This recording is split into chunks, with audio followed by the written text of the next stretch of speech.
and slowly rolled to a stop at the end of my driveway. The light bar on the roof was flashing silently, casting harsh red and blue reflections across the dark paint of the disabled Porsche. Two uniformed officers stepped out of the cruiser. They adjusted their heavy-duty belts and began walking deliberately up my front walkway. They were not here on a routine neighborhood patrol. They were here regarding a reported stolen vehicle. I stood in the quiet foyer and observed the two county police officers through the side window before slowly opening the heavy oak door. They were fully uniformed, standing with the rigid posture of men who were prepared for a difficult confrontation. The morning sun reflected off their silver badges. The taller officer stepped forward and asked if I was Calvin Ridge. I nodded politely and kept my posture completely relaxed. I did not act surprised or defensive. In my decades of running a heavy machinery logistics empire, I have dealt with federal transport inspectors, highway patrolmen, and aggressive union auditors. A visit from the local police does not elevate my heart rate. The officer cleared his throat and stated that they were investigating a serious crime. He looked directly at me and said they had received a frantic emergency call from my daughter-in-law, Vanessa Ridge. According to the officer, Vanessa had reported that a black Porsche Cayenne was stolen from her residential driveway earlier this morning. The officer explained that the vehicle tracking system, or a neighborhood traffic camera, had pinged the car in my immediate vicinity. They were here to ask if I had seen the vehicle or if I knew why it might be parked in my driveway. I listened to the officer outline the situation, and I felt a cold wave of absolute clarity wash over me. I instantly understood exactly what had happened across town. Vanessa had watched her meticulously planned wellness brand launch collapse into total ruin. She had watched the elite caterers pack up their expensive organic appetizers and their imported ice sculptures because the $10,000 deposit had bounced. She had faced the ultimate social humiliation. In a state of pure panic and desperate greed, she had concocted a remarkably stupid plan. She noticed that Justin had taken the Porsche and had not returned. She decided to call the police and report the luxury vehicle as stolen. Her twisted logic was entirely transparent to a businessman like me. She assumed that if she filed an official police report, she could immediately file a massive claim with the automotive insurance provider. She thought she could secure an emergency cash payout to salvage her lifestyle and cover her immediate debts. She was attempting to commit blatant insurance fraud to generate quick liquid cash. She honestly believed she was clever enough to manipulate the county police department and a corporate insurance underwriter on the same morning. I did not raise my voice or show any anger toward the officers. I simply stepped aside and opened the door wider. I told the officers that the vehicle in question was indeed parked in my driveway, and that they were more than welcome to come inside to discuss the matter. The officers exchanged a brief look of surprise. People accused of possessing stolen property do not typically invite law enforcement into their homes with a calm smile. They stepped into my foyer and removed their uniform hats. I guided them down the hallway and into my dark, walnut-paneled office. I offered them a seat, but they politely declined, choosing to stand near my mahogany desk. I sat down in my heavy leather chair and woke up my primary computer monitor. I told the officers that there had been a monumental misunderstanding, but that I was not the one who had misunderstood the law. I explained that I own a national heavy equipment logistics firm, and that the black Porsche Cayenne sitting in my driveway was not a personal vehicle. It was a registered corporate fleet transport asset. I opened my encrypted fleet management software and turned the large monitor so both officers could clearly see the screen. I told them that because my company transports millions of dollars of heavy machinery across state lines, I do not rely on standard civilian tracking. Every vehicle I own is equipped with military-grade telemetry modules. I clicked on the digital profile for the Porsche. A detailed map of the city appeared on the screen, accompanied by a dense column of timestamps and geographic coordinates. I pointed to the screen and walked the officers through the exact digital footprint of the vehicle. I showed them that at exactly 7 o'clock this morning, the engine was started at the precise address of Justin and Vanessa. The telemetry logs showed the car traveling at a high rate of speed down the interstate before pulling into my exact residential coordinates. I then showed them the final log entry, indicating that a remote engine immobilizer had been triggered from this very office. I looked at the lead officer and stated clearly that the car was not stolen by a stranger in the middle of the night. It was driven here by my son Justin, and I had remotely disabled it because he was no longer authorized to operate company equipment. The officers stared at the irrefutable digital evidence glowing on the monitor. The tracking data was precise down to the exact second and the exact foot, but I was not finished dismantling Vanessa and her web of lies. Telemetry data only proved who drove the car. I needed to prove that she had absolutely no legal right to report it missing in the first place. I unlocked the heavy fireproof drawer on the right side of my desk. I pulled out a thick manila folder labeled Corporate Transport Titles. I flipped through the heavy watermarked documents until I found the original pink slip for the black Porsche Cayenne. I placed the official state document squarely on the center of my desk and invited the officers to inspect it.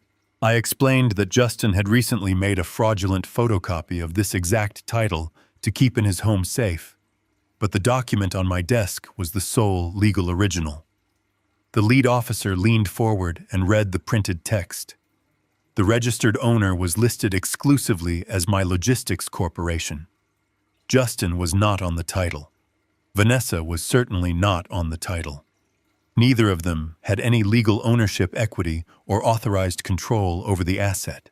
I sat back in my chair and looked at the two law enforcement officials. I laid out the stark reality of the situation. I told them that Vanessa Ridge had willfully dialed an emergency dispatch line and provided a false statement. She had claimed ownership of a vehicle she did not own and reported a theft that never occurred. I respectfully suggested that given her sudden financial distress, this was a calculated first step in a broader scheme to defraud our corporate insurance provider. The atmosphere in my quiet home office shifted instantly. The officers were no longer looking around my property for signs of stolen goods. They were staring at a neatly documented open and shut case of felony fraud. The taller officer slowly reached for the heavy black radio clipped to his tactical belt. He pressed the transmission button and contacted the central dispatch operator. His voice was completely devoid of its previous polite caution. It was now sharp and entirely professional. He requested to be patched through to the active warrant division. He stated that the stolen vehicle report, originating from the Ridge residence, was officially entirely fabricated. He then formally requested that an arrest warrant be drawn up immediately for Vanessa Ridge. The charges he listed echoed loudly in my quiet study.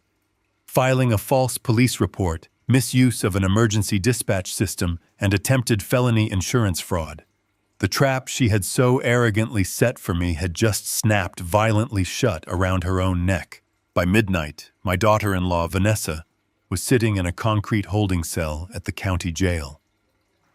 The reality of a felony fraud charge is a very cold and unforgiving awakening. She was no longer a wealthy social media influencer hosting elite parties in a gated community. She was an inmate wearing standard-issue clothing, waiting for administrative processing. The bright fluorescent lights and the heavy steel doors were a stark contrast to the luxurious life she had demanded from me just a few hours prior. Across town, my son Justin was experiencing a completely different kind of nightmare. He was pacing the pristine hardwood floors of his massive modern farmhouse. The house was completely silent. The elite caterers were gone. The guests had never arrived. He was entirely isolated and desperate. He had spoken to a public defender, who informed him that the county magistrate had set Vanessa's bail at $50,000. In the past, Justin would have simply reached into his designer wallet and swiped his platinum corporate card to secure a premium bail bondsman. If that failed, he would have called me playing the role of the panicked son to convince me to wire the funds immediately. But those safety nets no longer existed. His corporate cards were permanently dead. The luxury vehicle in his driveway was an immobilized brick of metal. His personal checking account was virtually empty because he and Vanessa spent every dollar they had on maintaining their fake public image. He was trapped in a multi-million-dollar home with absolutely no liquid capital. Desperation breeds a very specific kind of reckless courage. Justin realized he could not save his wife using legitimate means, so he decided to cross a legal line he had never crossed before. He retreated to his home office and opened his personal laptop. His hands were shaking as he stared at the glowing screen. He began to search his memory for any possible vulnerability in my corporate financial structure. 10 years ago, when I was restructuring my national logistics empire, I created a subsidiary equipment leasing company. It was a smaller limited liability corporation designed specifically to handle overflow contracts and short-term machinery rentals. At the time, I gave Justin a ceremonial title as a junior partner in that specific subsidiary. It was a vanity title meant to help him build his business resume and perhaps teach him a little bit about the family trade. He never actually did any real work, but his name was entered into the administrative database. The subsidiary was eventually absorbed into the main corporate umbrella, but the legacy accounting software remained active on a secure background server to maintain historical tax records. Justin remembered this digital backdoor. He searched through his old digital files and found his original login credentials. He typed the username and password into the secure legacy portal. He held his breath as the system authenticated his identity. The screen flashed and granted him access to the old financial dashboard. He was now looking directly at the internal routing numbers for my corporate payroll accounts. These accounts hold millions of dollars in liquid capital.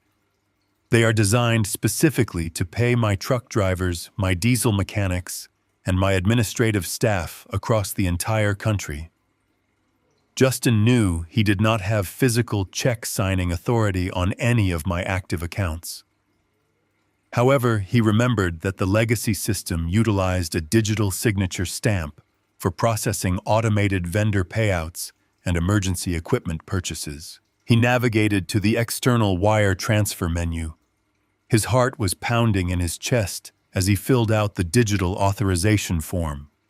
He did not just transfer the $50,000 required for the bail bondsman. Greed and panic completely took over his judgment. He decided to take extra capital to secure his own immediate future. He typed in a transfer request for exactly $60,000. He did not route the money to a standard bail agency. He routed the funds to be sent directly to a private legal retainer account, belonging to a defense attorney he had found online. He hoped this would secure a high-priced lawyer for Vanessa and leave him with $10,000 in liquid cash to survive the weekend. He carefully applied my digital signature stamp to the bottom of the authorization form. He stared at the submit button for a long moment, knowing that clicking it would constitute a major federal crime. He clicked submit. The computer screen buffered for a few seconds before displaying a green confirmation message. The wire transfer had been successfully initiated and was pending final bank clearance.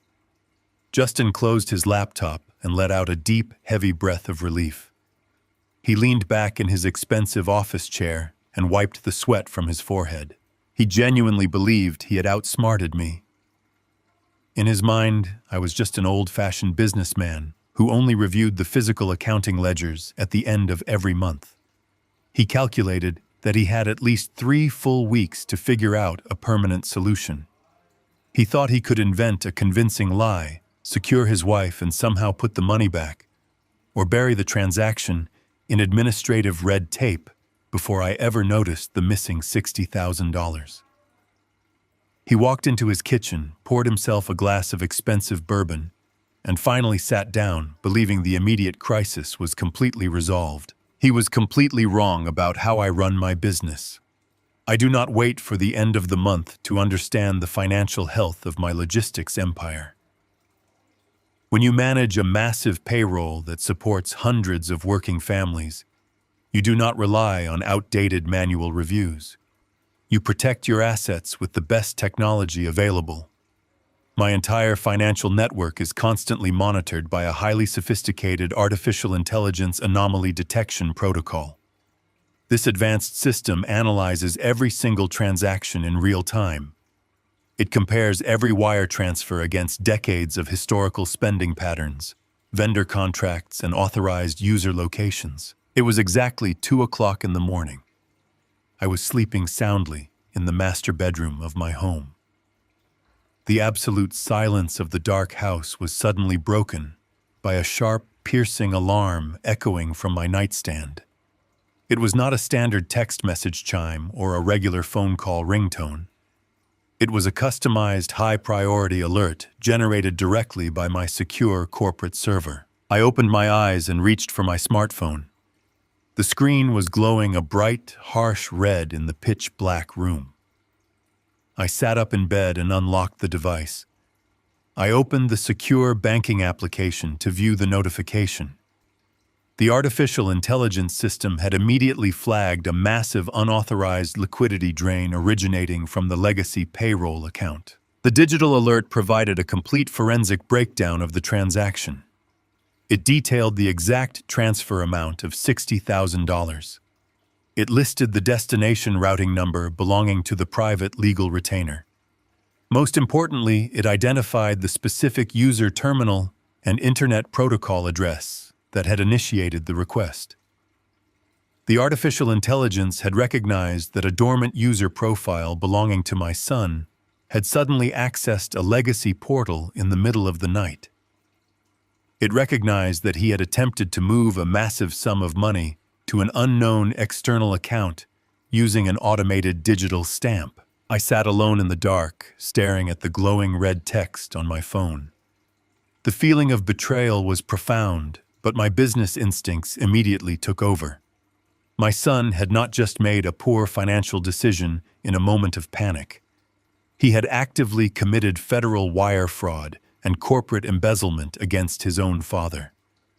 He had crossed a line from which there was absolutely no return. I sat in the dark master bedroom holding my smartphone. The red warning light from the artificial intelligence security alert cast a faint, ominous glow across the heavy blankets. A normal father waking up to a notification of a massive theft committed by his own child might have immediately dialed 911 to report the crime. A normal father might have called his son in a fit of rage, demanding answers and threatening severe police action.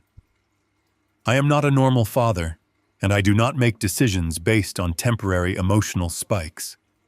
I have spent my entire life building a national logistics empire, and I understand that emotional reactions only create unnecessary vulnerabilities. Calling the local authorities would have triggered a clumsy and highly public investigation. It would have allowed Justin to play the victim and manipulate the narrative to his advantage. I needed a surgical response. I needed total, absolute control over the situation before Justin even realized his digital theft had been detected. I did not call the police. I opened my encrypted contacts list and called Nolan Foster. Nolan is not a friendly neighborhood family lawyer who handles polite domestic disputes and simple estate planning. He is my primary corporate proxy attorney. He is a ruthless, brilliant strategist who protects my business from hostile takeovers, aggressive union litigation, and predatory competitors. Nolan operates with a level of cold, calculating efficiency that perfectly matches my own approach to life. When my phone dialed his secure private line at 2:15 in the morning, he answered on the very second ring. His voice was completely clear and sharp, showing no signs of sleep. I did not need to explain the emotional weight of the situation or express any parental disappointment. I simply told him that a dormant legacy payroll account had been breached internally. I explained that an unauthorized wire transfer of $60,000 had been initiated using a duplicated digital signature stamp belonging to me. I gave him the routing numbers, the timestamp, and the destination account information. Nolan simply said he would handle it immediately, and he hung up the phone. While Justin was presumably sleeping soundly in his massive, expensive house, believing he had successfully stolen from his father, my legal and forensic accounting teams were quietly going to war. For the next 4 hours, I did not pace the floor or worry about the outcome. I went into my kitchen, brewed a fresh pot of dark roast coffee, and watched the sun slowly rise over the quiet suburban neighborhood. I knew that Nolan was utilizing his extensive network of financial investigators to peel back the deceptive layers of Justin's desperate transaction.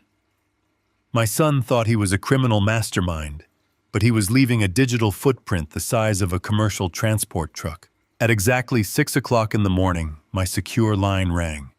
I picked up the receiver and listened to the steady, confident voice of Nolan Foster. He had completely dismantled the digital trail in record time.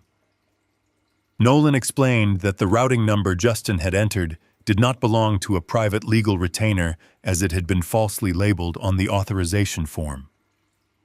Justin had attempted to disguise the destination by routing the funds through a series of complex shell companies meant to look like legitimate defense attorneys operating in the state.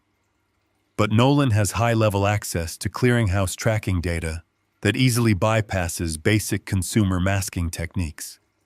He told me the final destination of the $60,000 was an offshore holding account registered to a man named Gavin Russo. The name dropped into the quiet morning air like a heavy lead weight. Gavin Russo is not a lawyer. He is not a licensed bail bondsman.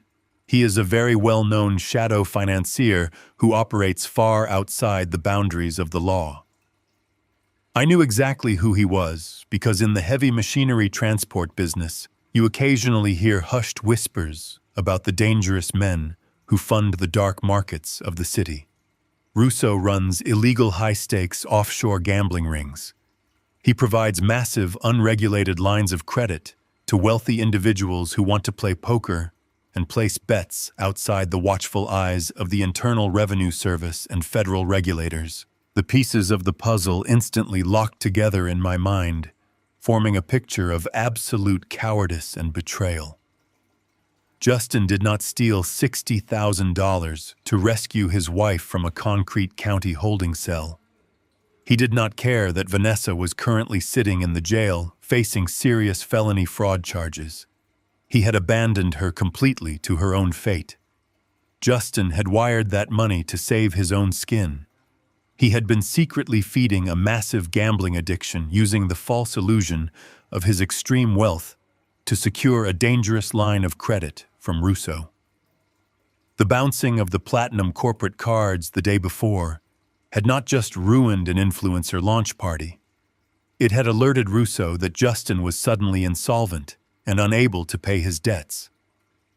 Justin was trying to pay off an invisible, spiraling gambling debt to stop a violent shadow financier from coming to his home and breaking his legs. He had used his wife's arrest as a convenient mental excuse to commit corporate embezzlement, but his true motivation was raw, pathetic self-preservation. He had betrayed my trust to steal the money, and he had betrayed his wife by leaving her to face the criminal justice system completely alone. He was willing to let her take the fall while he attempted to cover his own illicit tracks. I asked Nolan what the current status of the wire transfer was. Nolan explained that international wire transfers involving large sums of liquid cash do not clear instantly. They are held in a digital clearinghouse for verification before the final release of funds to the receiving institution. The money was currently suspended in a digital transit corridor, waiting for the banks to open. I told Nolan to drop the hammer and stop the money. Nolan did not hesitate for a single second. He immediately contacted the Executive Fraud Division at the primary clearinghouse. He utilized my legal standing as the majority shareholder of the logistics firm to file an emergency intercept order. He officially flagged the $60,000 transfer as an act of suspected corporate embezzlement and domestic identity theft. Within 5 minutes, the bank locked the funds entirely. The money was violently yanked out of the transfer process and frozen in a secure federal holding account, pending a full criminal investigation. It would not go to Justin, and it absolutely would not go to Gavin Russo. The trap I had meticulously set was now perfectly complete. I thanked Nolan for his excellent work and ended the call. I stood by my kitchen window and looked out at the bright morning sky.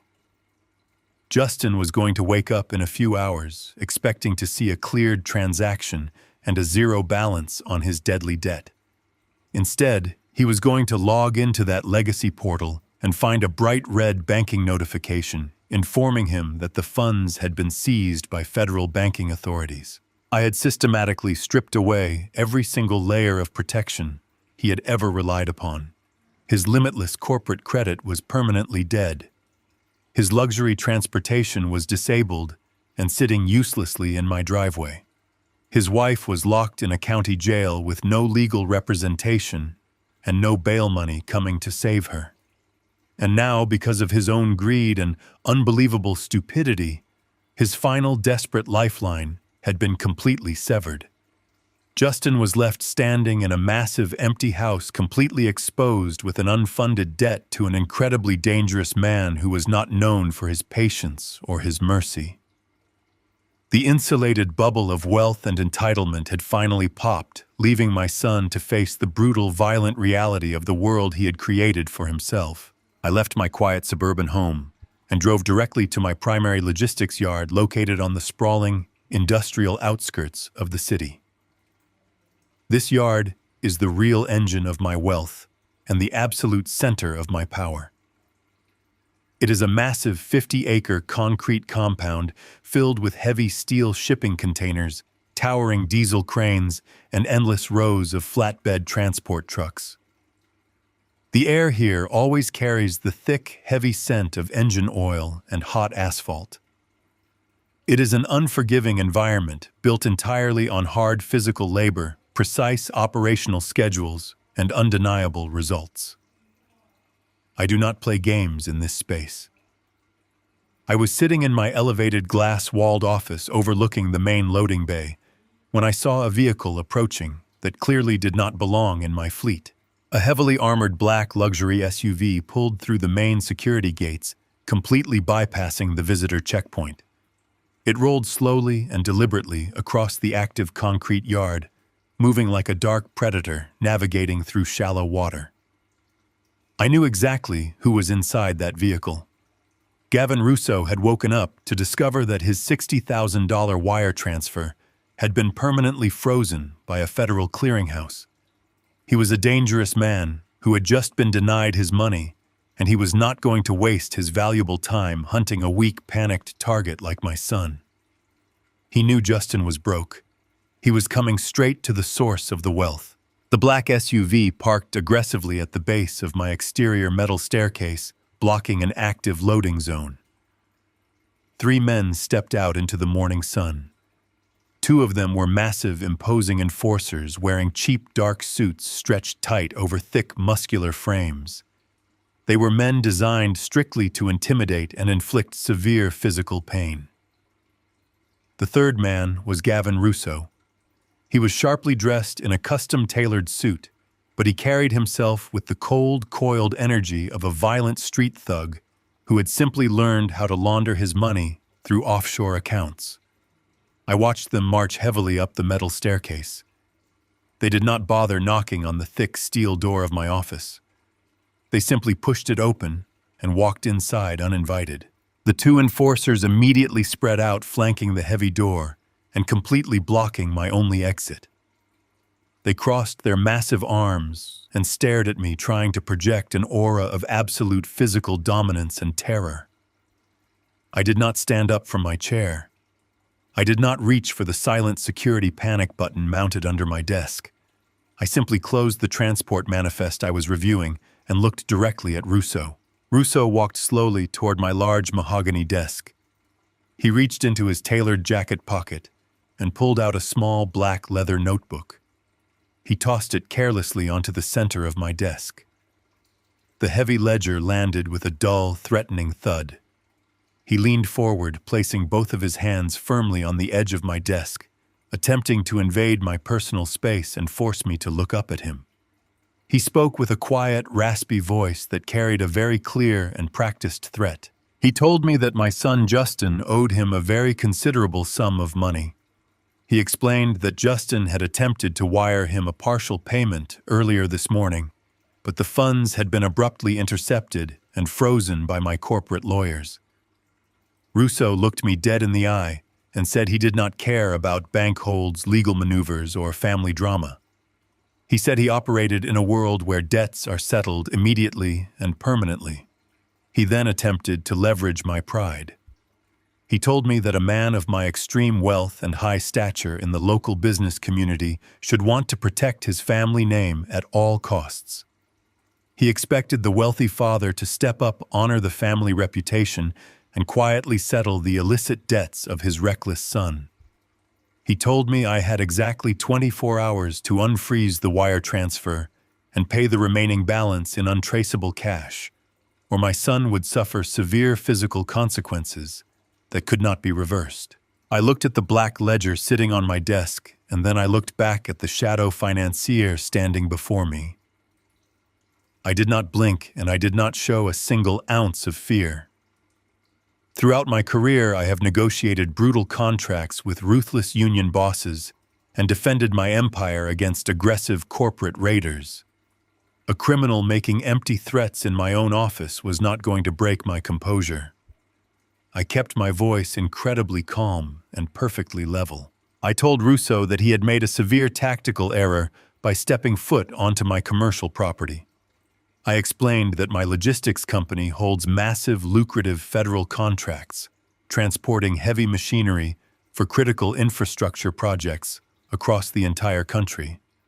Because of these federal contracts, my entire financial network is heavily and constantly monitored by federal auditors, the Department of Transportation, and the Internal Revenue Service.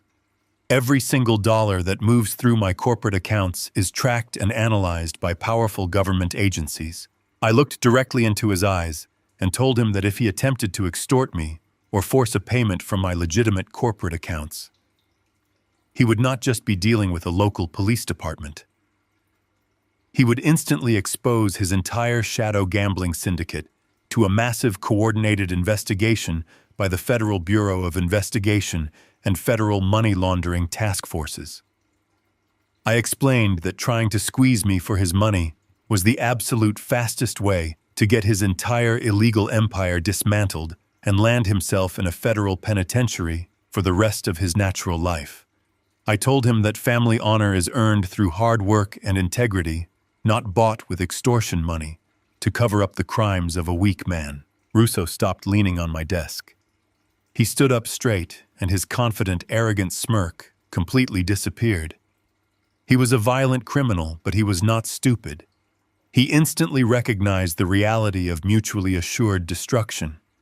He knew I was telling the absolute truth, and he realized he had absolutely no leverage over me.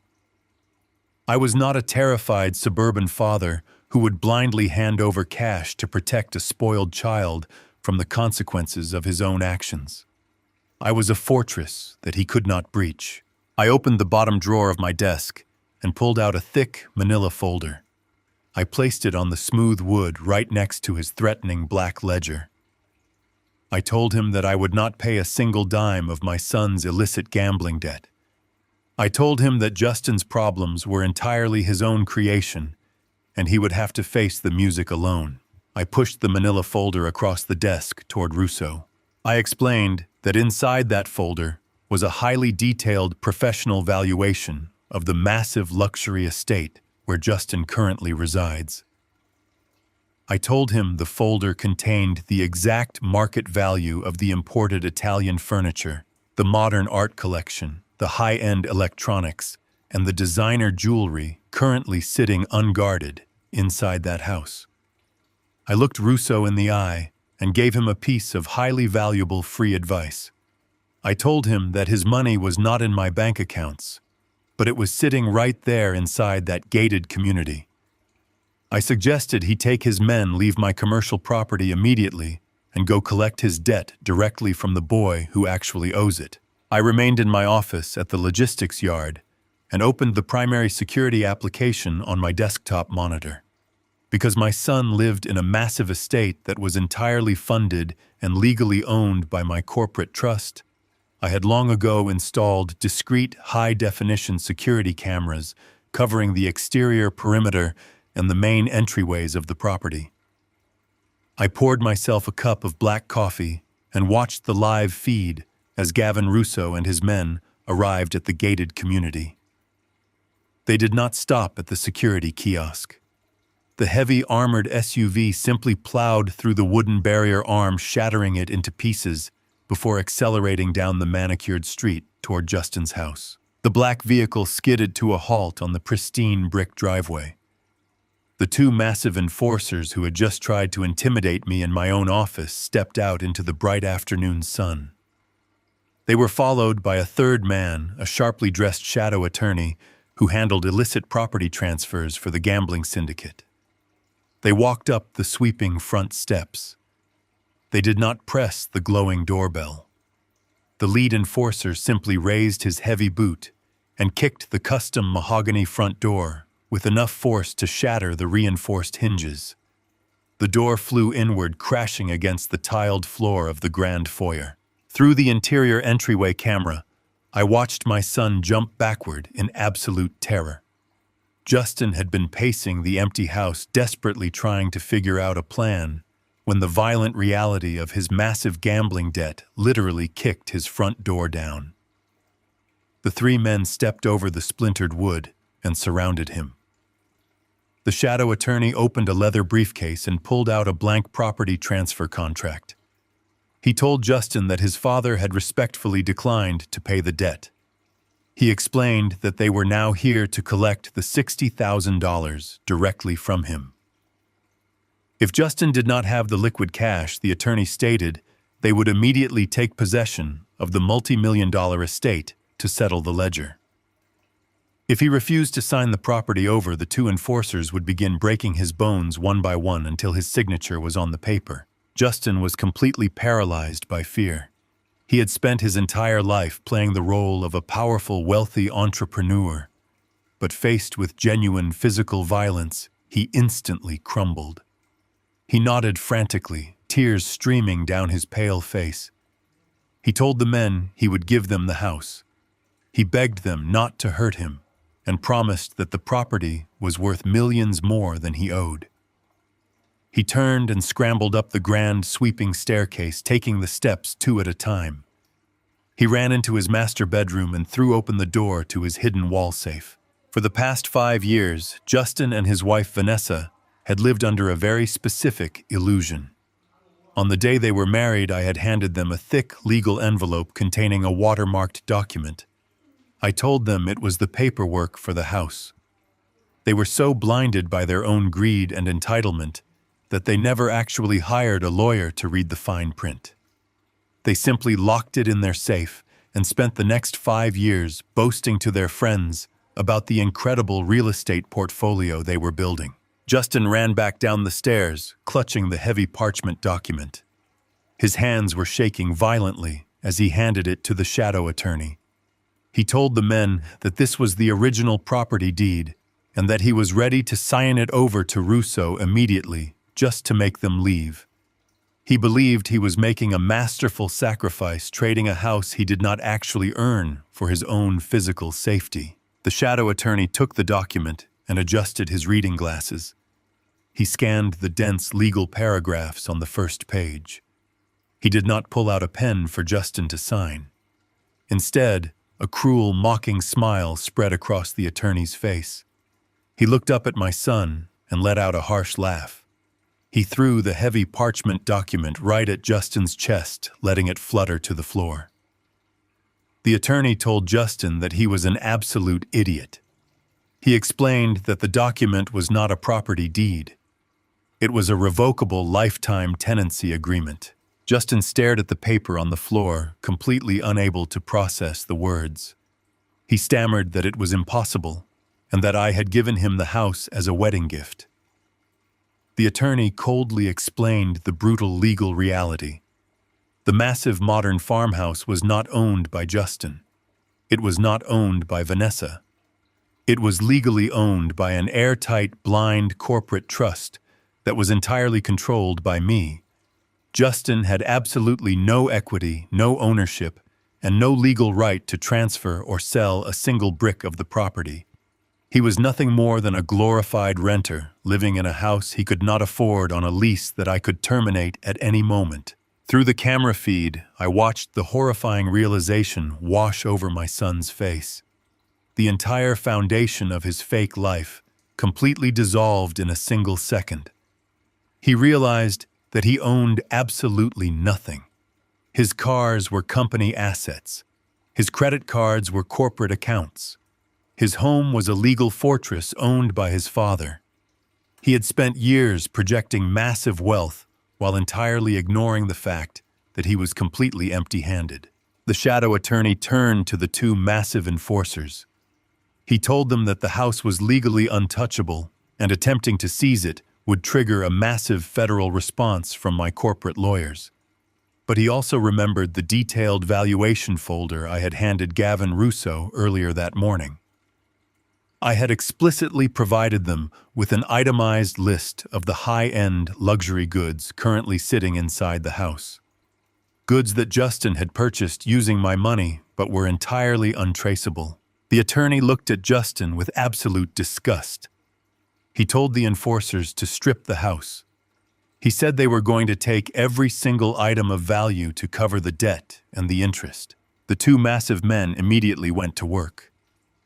They did not care about preserving the pristine interior design. They walked into the living room and violently ripped the massive flat-screen televisions right off the walls, leaving gaping holes in the drywall.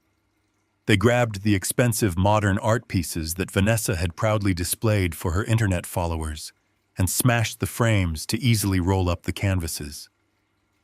They marched into the kitchen and loaded their duffel bags with high-end imported espresso machines and silver cutlery. One of the enforcers walked heavily up the stairs to the master bedroom. Justin stood frozen in the foyer, completely powerless to stop him. A few minutes later, the enforcer returned carrying Vanessa's heavy velvet jewelry boxes. He had smashed open her vanity and taken every single designer watch, diamond necklace, and gold bracelet she had accumulated over the past 5 years. They carried the heavy Italian leather sofas out the front door and shoved them into the back of their armored vehicle. They took the designer rugs right out from under Justin's feet. The entire process took less than 30 minutes.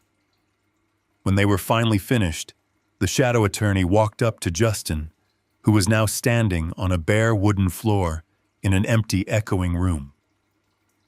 The attorney patted Justin hard on the cheek. He told Justin that his gambling debt was officially settled, but recommended that he never step foot in another casino for the rest of his life. The three men walked out the shattered front door, leaving it hanging off its broken hinges. I sat in my office and watched the black SUV speed away down the manicured street, heavily weighed down by the spoils of my son's fake life. I switched the camera feed back to the grand foyer. Justin was standing completely alone in a hollowed-out mansion. The expensive furniture, the art, the electronics. Everything that made up the illusion of his success was entirely gone. He was standing in a massive empty wooden box, realizing for the first time in his life that without my money, he was absolutely nothing. It took exactly 48 hours for Vanessa to finally be released from the county holding cell. Because my son Justin had his illicit wire transfer frozen by federal banking authorities, he had absolutely no way to pay her bail. Vanessa was forced to use her one allowed phone call to contact her own parents. Her parents are retired and live on a fixed income in a different state. They had to drain their modest savings accounts to secure her release. When Vanessa finally walked out of the police precinct, she was exhausted, humiliated, and completely enraged. She took a cheap taxi back to the gated community, expecting to return to her luxurious sanctuary to recover from the trauma of her arrest. She walked through the shattered front door and stepped into an absolute nightmare. The grand foyer was completely bare. The massive living room was a hollow wooden box. The designer furniture, the expensive artwork, the imported espresso machines, and every single piece of her precious jewelry was completely gone. Justin was sitting on the bare hardwood floor in the empty living room. He had no choice but to confess the entire brutal reality to his wife. He had to tell her that I had cut off the corporate credit. He had to tell her about the frozen wire transfer. But the most devastating blow was admitting that the piece of paper in their wall safe was not a property deed. He had to look his wife in the eye and admit that they were legally nothing more than tenants living in a house owned entirely by my corporate trust. Most normal people faced with this overwhelming collapse would realize the game was over. They would pack whatever clothes they had left, apologize for their massive mistakes, and try to start over quietly. But Justin and Vanessa are not normal people. They are deeply entitled individuals who believe the world owes them an endless supply of luxury. Instead of turning on each other, they united in a toxic bond of pure vengeance. They decided that if they could not legally own the multi-million-dollar estate, they were going to systematically destroy it. Their first calculated move was to weaponize the legal system against me. They knew that property laws heavily favor the occupants, even when those occupants are completely hostile. The trust agreement required them to pay a nominal maintenance fee every month to maintain their legal status as authorized tenants. Justin formally sent an email to my proxy attorney Nolan Foster, explicitly refusing to pay the fee. By actively defaulting on the tenancy agreement, they officially transitioned from authorized residents to hostile squatters. In their minds, this was a brilliant tactical maneuver.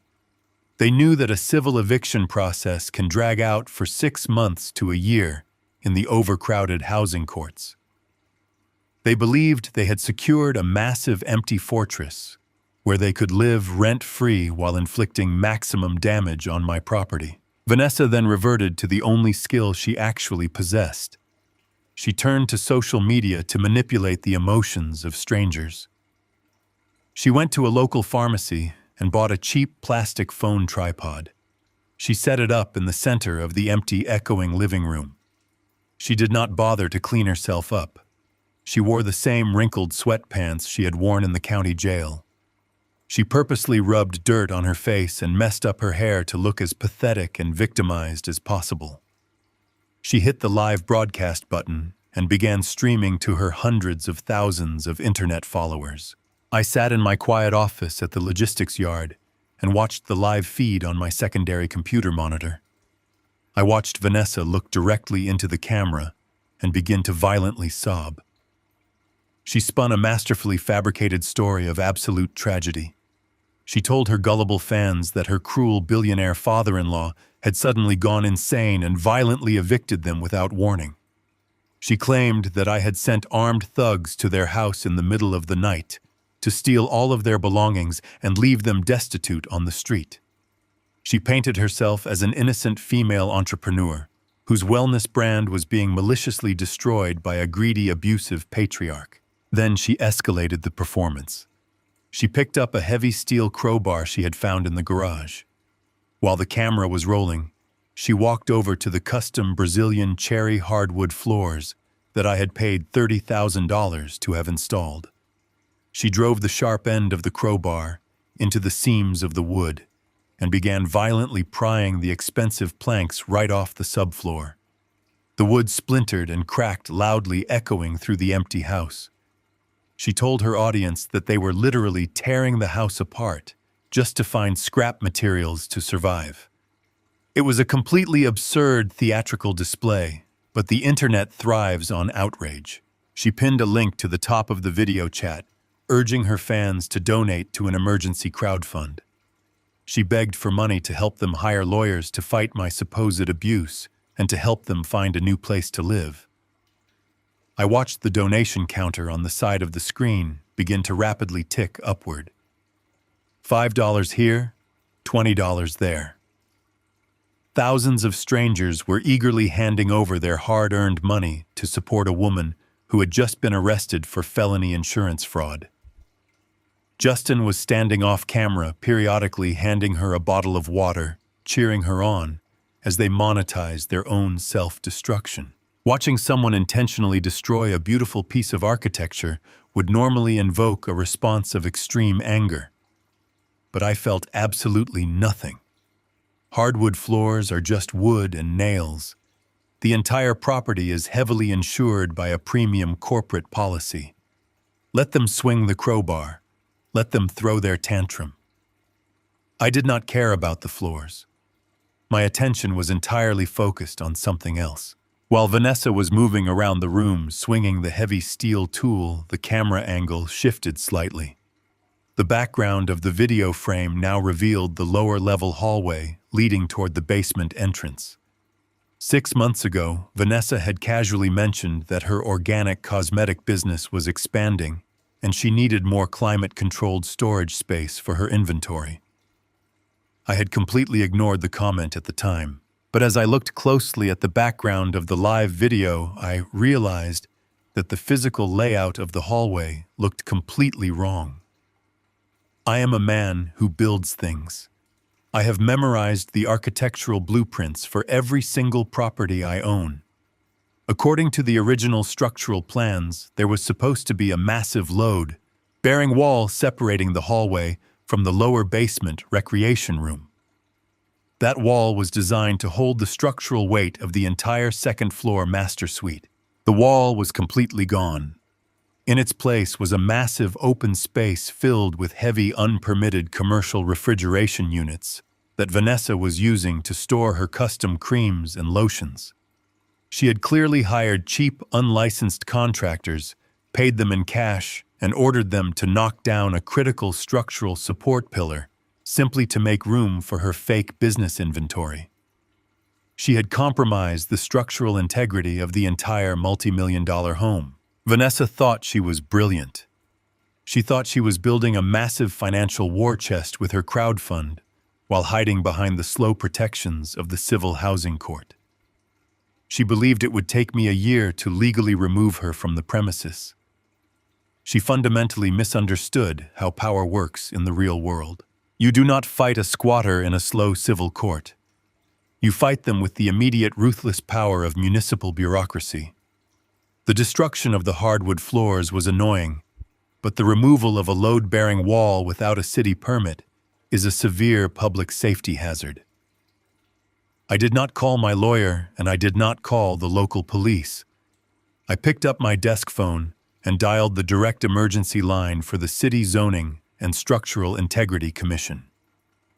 I provided my corporate identification and calmly reported a critical collapse risk at my property.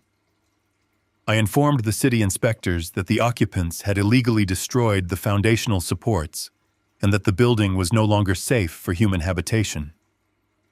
The bureaucratic machine was instantly activated, and it moves much faster than any civil court judge. It was exactly 8 o'clock the following morning. Justin and Vanessa were likely sleeping on the hard, cold wooden floor of their empty living room, wrapped in whatever cheap blankets they had managed to scrounge together. They were completely unprepared for the bureaucratic nightmare that was about to violently wake them up. They were suddenly startled by the sound of heavy fists pounding against the splintered remains of their front door. It was not Gavin Russo returning to extract more blood or take more furniture. It was a tactical team of municipal workers. 3 senior city zoning inspectors wearing high-visibility vests and hard hats stood on the front porch. They were heavily flanked by 2 armed county police officers. The lead inspector held a bright yellow clipboard containing an emergency administrative search warrant. Justin stumbled to the door, rubbing the sleep from his eyes, completely confused by the massive official presence on his doorstep. He tried to block the entryway, puffing out his chest and claiming they had absolutely no right to enter his private residence without a civil court order. The lead police officer simply placed a heavy hand on Justin's shoulder and physically moved him aside. The officer calmly explained that a civil court order is only required for a standard landlord and tenant eviction. However, an emergency structural integrity warrant completely overrides all tenant rights and basic privacy laws. The city had received a highly credible tip regarding a catastrophic collapse risk, and they were legally obligated by municipal code to investigate the premises immediately to prevent a potential mass casualty event. The 3 inspectors did not pause to look at the torn-up hardwood floors or the empty, echoing living room. They marched with absolute purpose straight toward the lower-level hallway. Justin and Vanessa chased after them, screaming about harassment and threatening to call their expensive lawyers. Their loud protests fell on completely deaf ears. The inspectors reached the basement staircase and walked down into the lower level. What they found was a textbook example of arrogant, negligent destruction. The lead inspector shined a high-powered, heavy-duty flashlight across the expansive basement ceiling. He pointed his bright beam directly at the massive wooden support joists spanning the entire width of the massive house. Right in the center, where a critical load-bearing wall should have been securely anchored to the solid concrete foundation, there was absolutely nothing. The wall had been completely eradicated. In its place, sitting directly under the unsupported, sagging wooden beams, were 4 massive stainless steel commercial refrigeration units. These were the exact units Vanessa had purchased to store her organic cosmetic inventory for her fake wellness brand. The inspector walked over to the heavy machines and checked the electrical wiring. They were illegally hardwired directly into the residential breaker box using cheap exposed cables that constituted a massive and immediate fire hazard. But the electrical fire hazard was the least of their structural problems. The lead inspector pulled out a digital laser measuring device and pointed it at the ceiling directly above the heavy refrigerators. He took a reading and shook his head in absolute disgust. He turned to Justin and Vanessa, who were standing on the bottom step, looking incredibly foolish. The inspector explained the basic, unyielding laws of physics to my 35-year-old son. He told them that a residential second-floor master suite, complete with a heavy custom stone bathtub and massive walk-in closets, weighs several tons. That massive weight requires direct vertical support to transfer the load down to the foundation. By knocking down that specific wall without consulting an engineer, Vanessa had removed the primary structural column, holding up the center of the entire multi-million-dollar house. The inspector pointed his flashlight to a highly visible microfracture running along the main wooden beam. He stated clearly that the floor above them was currently sagging by 2 full inches. It was no longer a question of if the second floor would collapse, but exactly when it would cave in and crush everything beneath it. Vanessa tried to argue her way out of the situation. She claimed she had hired an independent contractor she found on the internet, and that the man had promised her it was perfectly safe to remove the drywall. The inspector did not care about her ridiculous excuses. He told her that ignorance of structural engineering is not a legal defense against gross property negligence. He reached into his vest pocket and pulled out a thick pad of heavy adhesive stickers. They were bright neon red. He peeled the backing off the first sticker and slapped it directly onto the stainless steel door of Vanessa's precious commercial refrigerator. He then marched heavily back up the stairs into the main living room and slapped another red sticker right on the center of the shattered front door. The large black letters printed on the neon red sticker read, "Condemned unfit for human habitation." The lead inspector turned to the police officers and officially declared the entire property a critical danger zone. The legal status of the house completely shifted in that exact moment. Justin and Vanessa were no longer hostile squatters fighting a slow civil eviction process. They were now actively trespassing inside a condemned municipal hazard zone. The lead police officer turned to my son and my daughter-in-law. He did not read them their rights, but he gave them a direct, lawful order that carried the full weight of the county government. He told them they had exactly 10 minutes to gather whatever personal belongings they could carry in their bare hands and immediately vacate the premises. If they were still standing anywhere inside the structure when the 10-minute timer expired, they would both be arrested on the spot for criminal trespassing and reckless endangerment. Vanessa burst into hysterical tears. She dropped to her knees on the ruined hardwood floors, begging the officers for just a few days to pack her cosmetic inventory and find a climate-controlled storage unit. The officer simply tapped the glass face of his wristwatch and told her she now had 9 minutes left. Absolute sheer panic completely took over their minds. Justin and Vanessa scrambled wildly through the empty house, grabbing whatever minor items the shadow financiers had left behind. They stuffed dirty, wrinkled clothes into cheap plastic garbage bags. Justin grabbed his useless dead laptop and a handful of meaningless mail. Vanessa tried to drag one of the heavy cosmetic boxes up the basement stairs, but it was much too heavy for her. She was forced to abandon her entire fake wellness brand inventory, leaving thousands of dollars of organic creams to rot in the condemned basement. They ran frantically through the hollow rooms, finally realizing they had absolutely nowhere to go and no vehicles to drive. The 10 minutes evaporated instantly. The police officers placed their hands on the hilts of their duty weapons and escorted them firmly out the front door. They walked them all the way down the long brick driveway to the edge of the public street. The city inspectors stretched thick yellow caution tape across the brick pillars of the driveway, effectively sealing the property off from the rest of the world. Heavy metal padlocks were placed on the exterior gates. I sat in my office at the logistics yard, watching the entire humiliating process unfold on my exterior security cameras. I watched my son and his wife stand on the public sidewalk, holding cheap plastic garbage bags filled with dirty clothes. The morning sun was bright, but their reality was incredibly dark. In less than 48 hours, they had gone from projecting the image of an elite wealthy couple hosting lavish influencer parties to standing on a suburban curb with absolutely nothing to their names. They could not go back inside the house. They could not access any corporate bank accounts. They could not start the luxury car sitting completely dead in my driveway. The slow civil housing court they had arrogantly planned to exploit had been completely bypassed by a single phone call from a man who understands exactly how to pull the right administrative levers.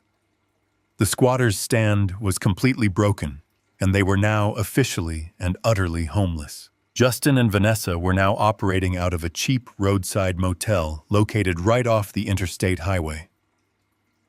The small room smelled of stale cigarette smoke and cheap industrial bleach. It was a massive fall from the pristine environment of their custom modern farmhouse, but Vanessa did not let the bleak surroundings stop her digital performance. She propped her smartphone against a stained plastic ice bucket and continued to broadcast her fabricated misery to the world. Over the next 72 hours, her emergency crowdfund completely exploded. The total amount raised bypassed $50,000, then $100,000, and eventually crossed the $200,000 mark. To generate that kind of money, Vanessa had to escalate her lies into absolute severe defamation. I watched her live videos from the quiet comfort of my office at the logistics yard. She looked directly into the camera lens and told her hundreds of thousands of followers that I had physically threatened her. She claimed I had bribed city officials to illegally condemn their home. She spun a completely insane narrative that I was a corrupt billionaire patriarch trying to destroy a successful independent woman simply because she refused to obey my tyrannical household rules. Every single word she spoke was a documented, publicly broadcasted lie. She was actively monetizing defamation of character and committing massive wire fraud by soliciting funds from innocent people under false pretenses. Most men in my position would have immediately sent a cease and desist letter the moment their family name was dragged through the mud on the internet. But I am an architect of consequences, and I understand how to build a permanent trap. I did not contact the social media platform to take the videos down. I deliberately let the campaign run. In the realm of financial crimes, the severity of the federal penalty is directly tied to the total monetary value of the fraud. By allowing the crowdfund to swell past $200,000, Vanessa had elevated her crime from a minor state misdemeanor to a massive multi-count federal felony. I let them climb as high as possible so the inevitable fall would shatter them completely. Justin did not care about the severe legal implications of his wife's digital lies. He was entirely consumed by raw, primal fear. He knew that Gavin Russo was still out there operating in the shadows of the city. He knew the shadow financier would soon realize the stolen living room furniture and the designer jewelry did not fully cover the massive gambling debt and the exorbitant underground interest rates. Justin looked at the $200,000 sitting in that crowdfunding account and saw his ultimate salvation. He saw a one-way ticket completely out of the state. He planned to withdraw the entire sum in untraceable cash, abandon whatever remained of his fake life, and disappear across the border before Russo could send his massive enforcers to the cheap roadside motel. On Tuesday morning, Justin and Vanessa decided it was finally time to cash out. They took a local public transit bus to a massive commercial bank branch situated in the wealthy downtown financial district. They walked through the heavy glass doors, completely ignoring the fact that they looked entirely out of place. They were wearing the same wrinkled, unwashed clothes they had salvaged from their condemned house. However, they carried themselves with the arrogant swagger of lottery winners. They genuinely believed they had successfully manipulated the internet and outsmarted my entire corporate legal team. They marched directly past the regular customer line and demanded to speak with a premium account specialist. A polite young teller guided them to a private desk and asked how she could assist them. Vanessa proudly placed her smartphone on the desk, displaying the crowdfunding account dashboard with the massive $200,000 balance. She formally requested a full, immediate withdrawal of all available funds. She demanded that $50,000 be dispensed in physical cash and the remainder be transferred to a new secure offshore routing number that Justin had hastily procured on the internet. The teller maintained a polite professional smile and began typing the account credentials into her secure terminal.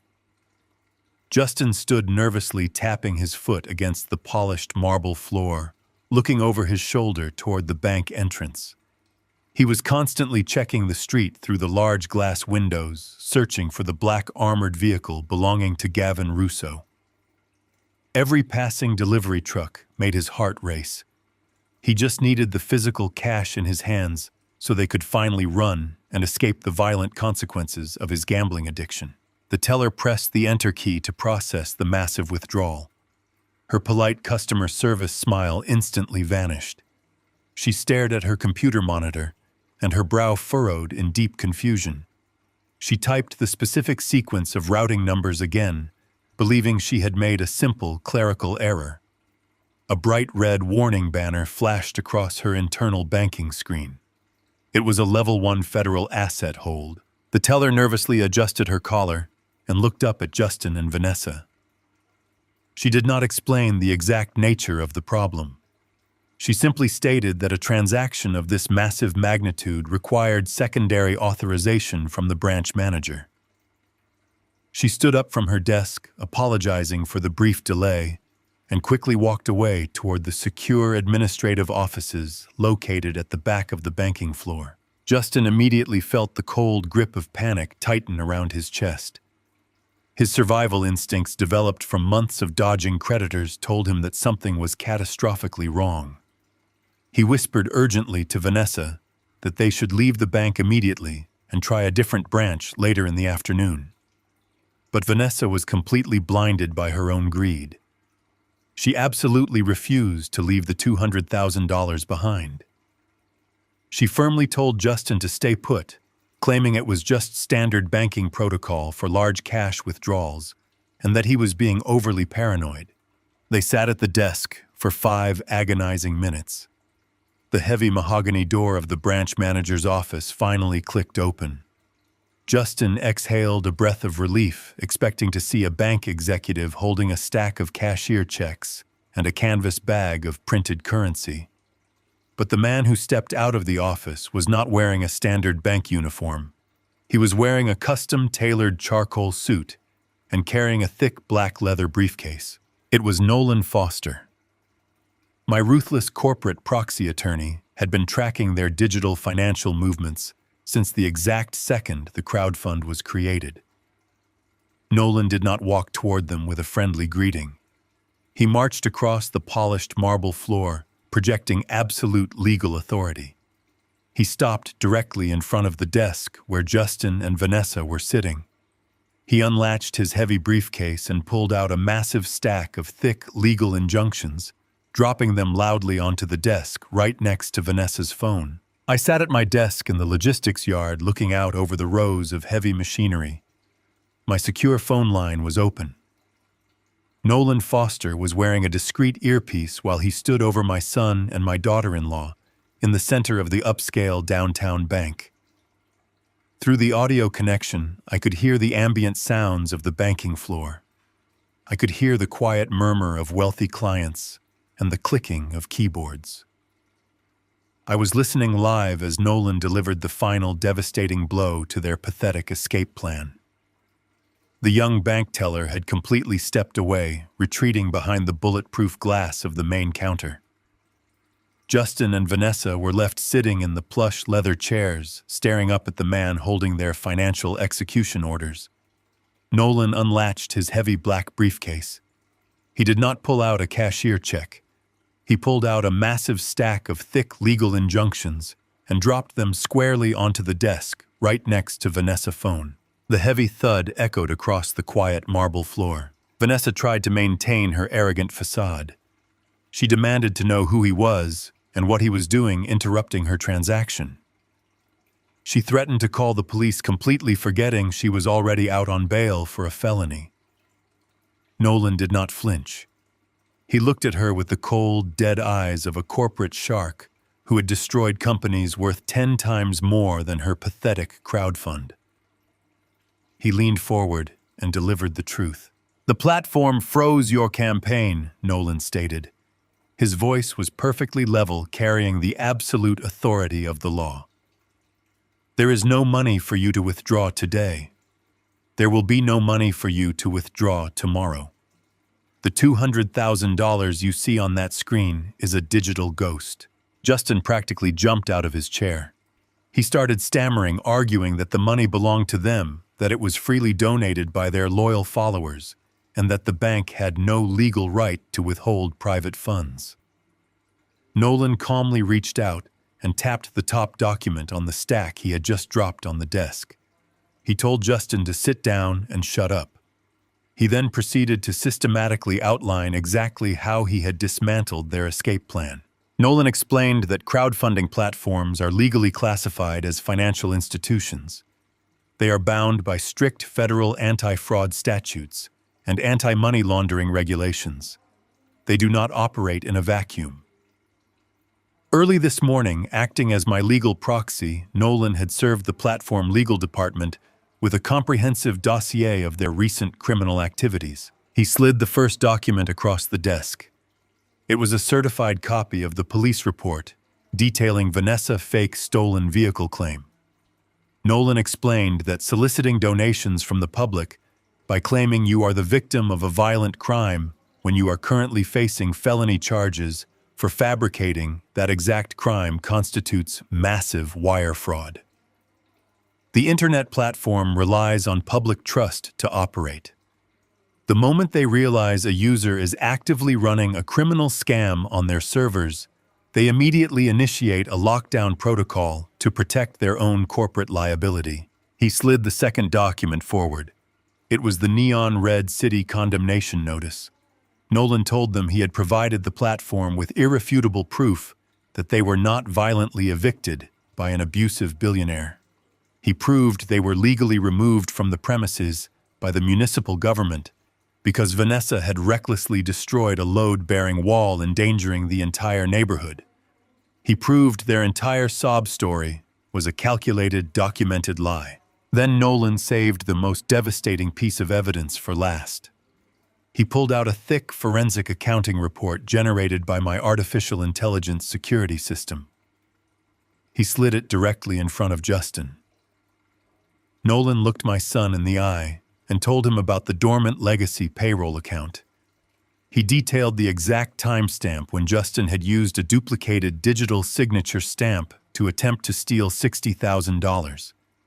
He explained that because Justin had attempted to commit corporate embezzlement across state lines, the Federal Bureau of Investigation was now actively involved. Nolan told them that the moment the crowdfunding platform legal team saw the evidence of an ongoing federal investigation into wire fraud and corporate embezzlement, they panicked. Under federal law, if a platform knowingly facilitates the transfer of funds generated through criminal deception, they can be held as an accessory to money laundering. The platform instantly locked the account to protect themselves from a massive federal audit. Vanessa grabbed her phone and desperately refreshed the application. The screen refreshed, but the $200,000 balance was gone. In its place was a stark gray banner stating the account was under administrative review and all funds were locked indefinitely pending law enforcement action. She began to hyperventilate the reality of her total defeat finally crushing her chest. She realized she had publicly humiliated herself, destroyed a multi-million-dollar home, and committed federal crimes all for absolutely nothing.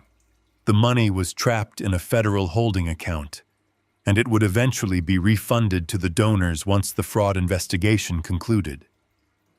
Furthermore, her internet followers would soon receive automated emails informing them that the campaign was fraudulent. Her entire digital identity and social status were permanently destroyed. Nolan picked up his empty briefcase and fastened the latches.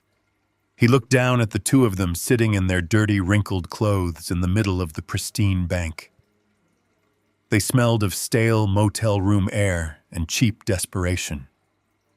He delivered my final message. He told them that I had given them peace.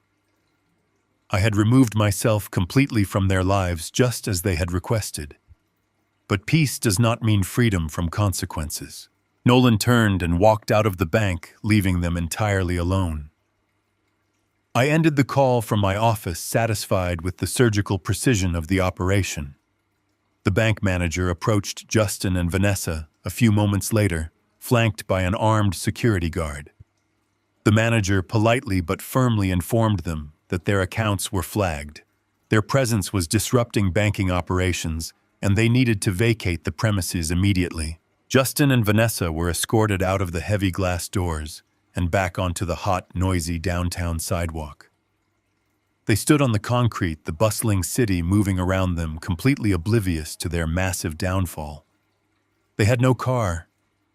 They had no home. They had no credit. And now their $200,000 escape fund had evaporated into thin air. They were trapped in the city, entirely exposed and completely broke. Justin stared blankly at the traffic, his mind completely broken by the sheer magnitude of his failures. He had tried to outsmart a man who built a national logistics empire and he had been systematically crushed at every single turn. Suddenly, the silence between them was broken by a sharp, vibrating buzz coming from Justin's front pocket. He slowly reached into his pants and pulled out his smartphone. The screen was cracked from when he had dropped it during the frantic eviction from the house. A single text message notification glowed through the spiderweb of shattered glass. It was from an unregistered burner number, but Justin knew exactly who sent it. It was from Gavin Russo. The message was incredibly short, containing only 2 words that sealed his fate.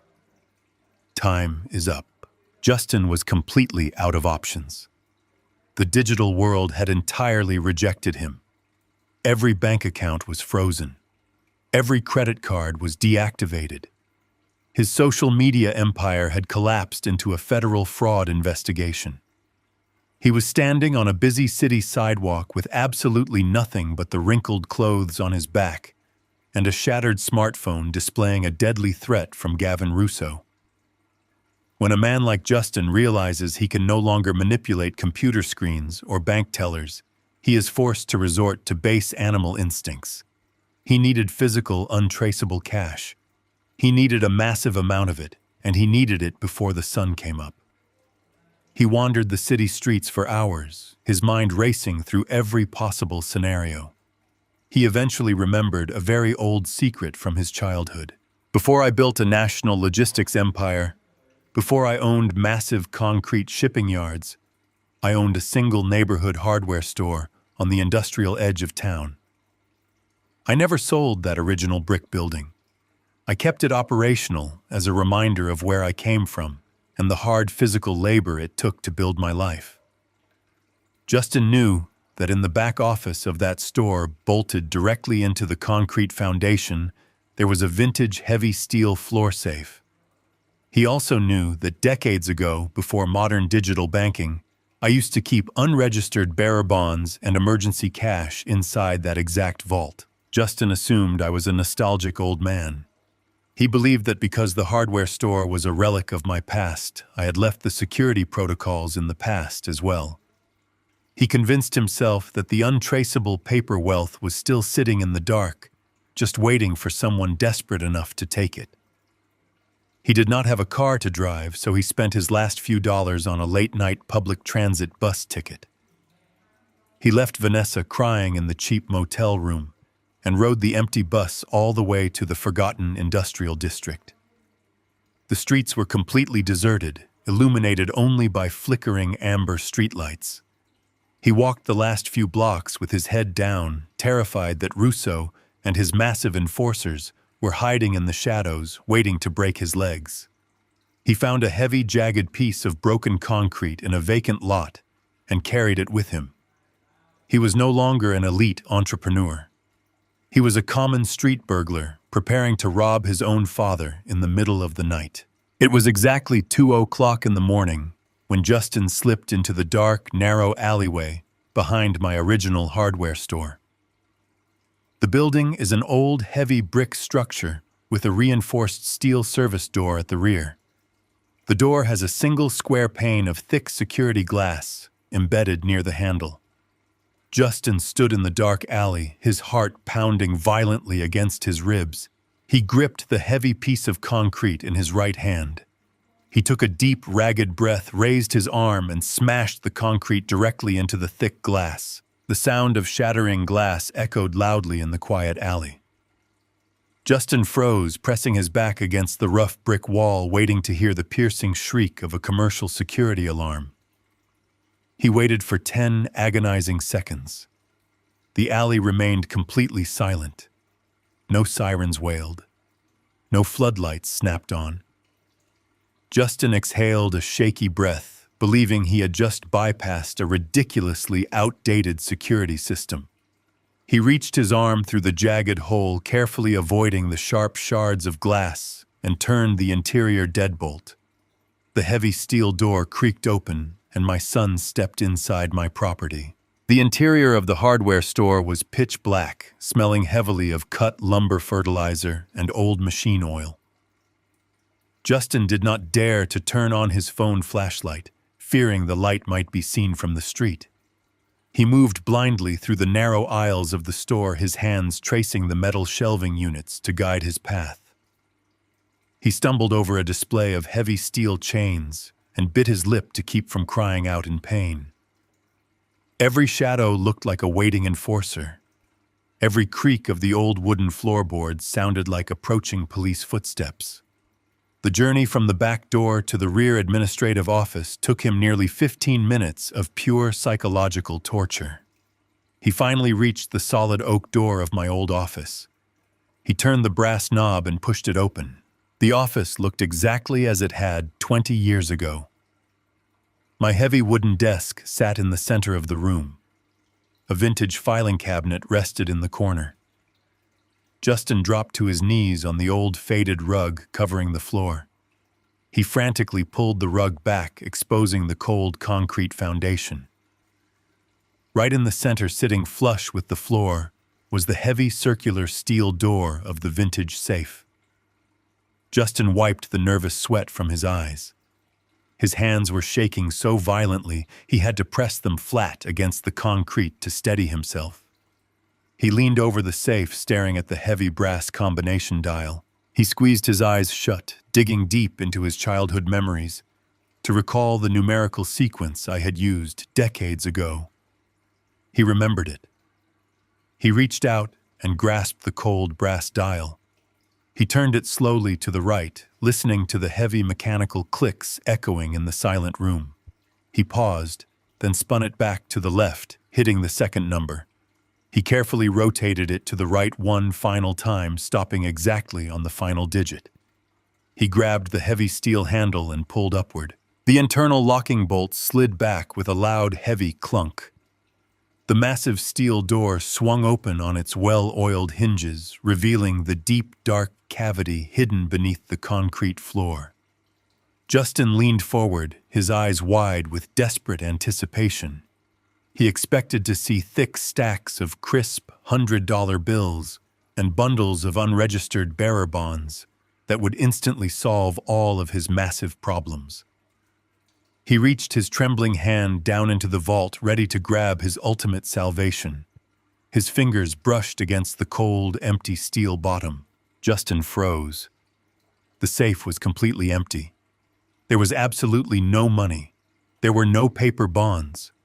The only thing sitting at the bottom of that dark, heavy vault was a small, square piece of black plastic.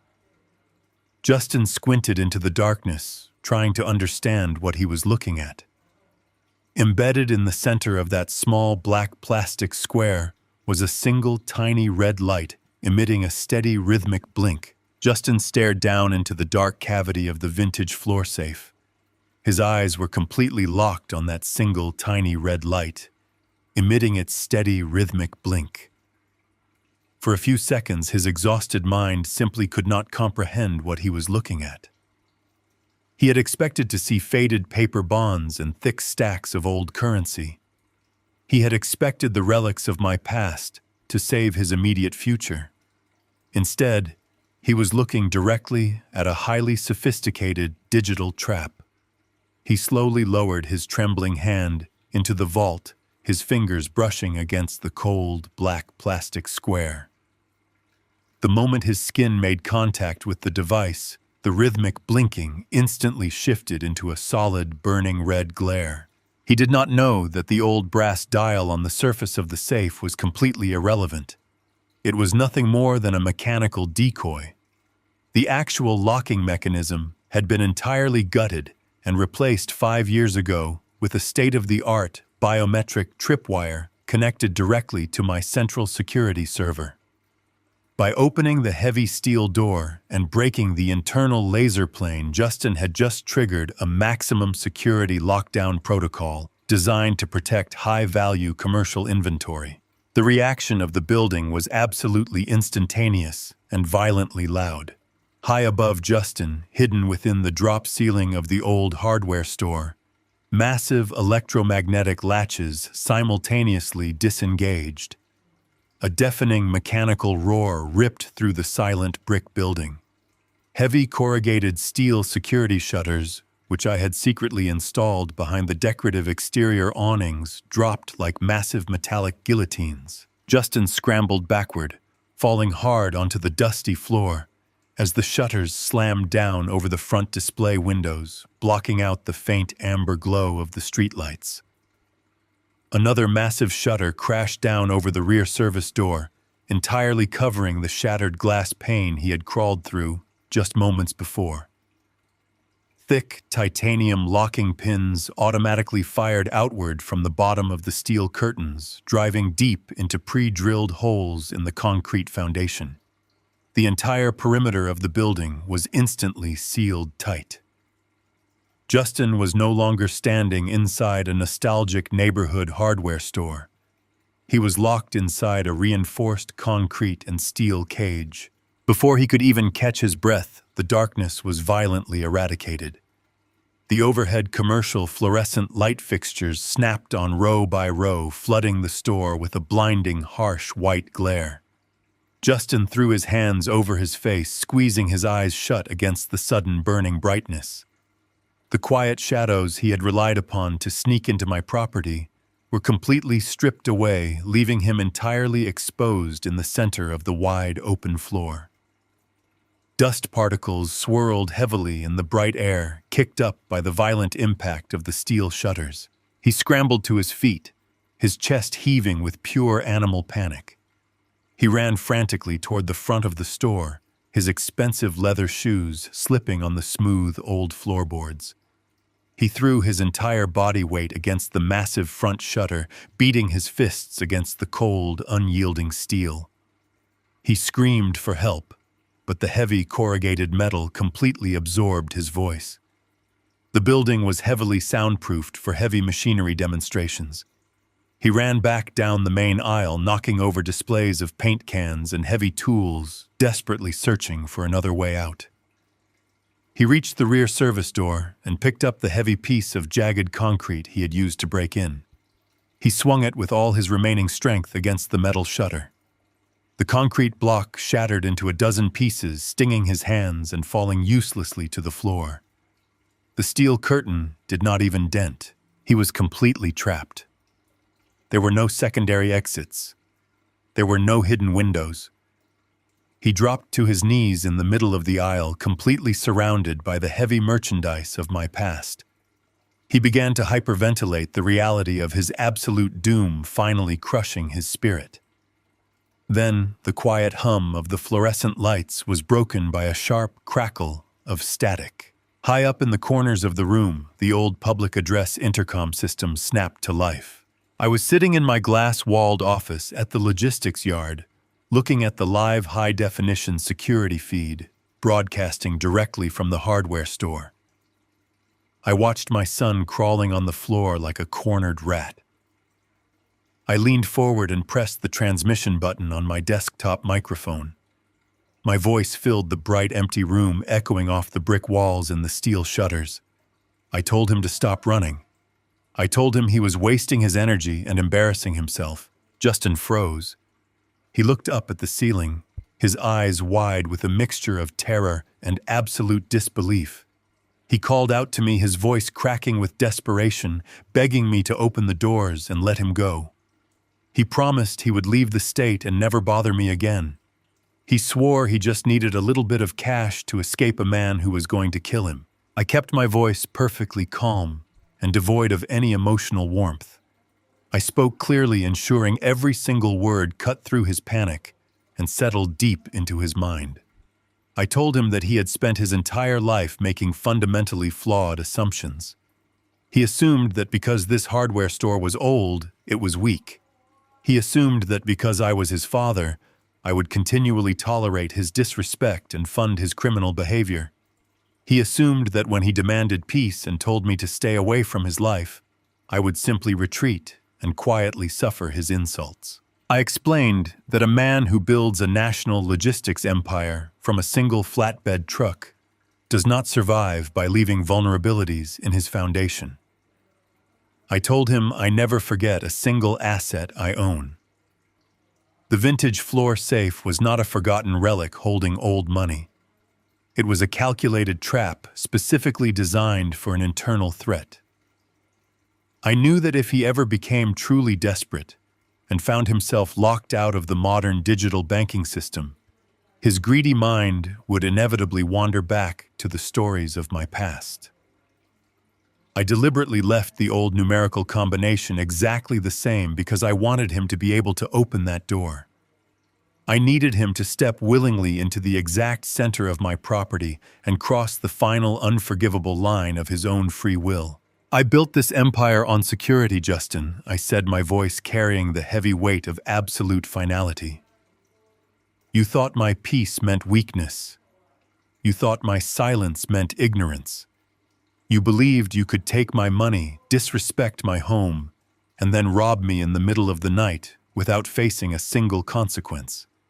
You wanted peace from my presence, but you felt entirely entitled to the fruits of my labor. I have finally granted you the absolute independence you have always wanted. You are now completely on your own, standing in a room that you cannot manipulate or buy your way out of." Justin collapsed onto his hands and knees, weeping openly against the cold floor. He knew I was right. He had exhausted every single lifeline and burned every bridge I had ever built for him. He pleaded with me one final time, asking what was going to happen to him and how he was going to survive Gavin Russo. I told him he no longer had to worry about Gavin Russo. The shadow financier was a problem for men who walk the streets as free citizens. Justin was no longer going to be a free citizen. Through the thick brick walls and the heavy steel shutters, a new sound began to penetrate the quiet industrial neighborhood. It started as a faint, high-pitched wail echoing off the empty concrete buildings. Justin stopped crying and raised his head. The sound grew rapidly louder, multiplying into a chorus of aggressive mechanical screams. I did not even have to pick up a phone to dial the local authorities. The biometric tripwire inside that safe was hardwired directly to the county police precinct dispatch board. Breaking that laser plane automatically generated a Priority 1 commercial burglary in progress alert. The wail of the police sirens grew deafeningly loud, completely surrounding the exterior of the hardware store. Harsh red and blue lights began flashing through the tiny gaps in the steel shutters, casting erratic shadows across Justin's pale, terrified face. The authorities had arrived in massive numbers, and they were preparing to firmly breach the building. The wail of the police sirens outside the hardware store abruptly stopped, replacing the high-pitched noise with the heavy rumbling of tactical transport engines. I watched the live security feed from my office as the county emergency response team deployed their heavy equipment. They did not attempt to pick the locks or negotiate. When a Priority 1 commercial alarm is triggered at a facility known to house heavy industrial equipment, the authorities treat the situation with maximum tactical force.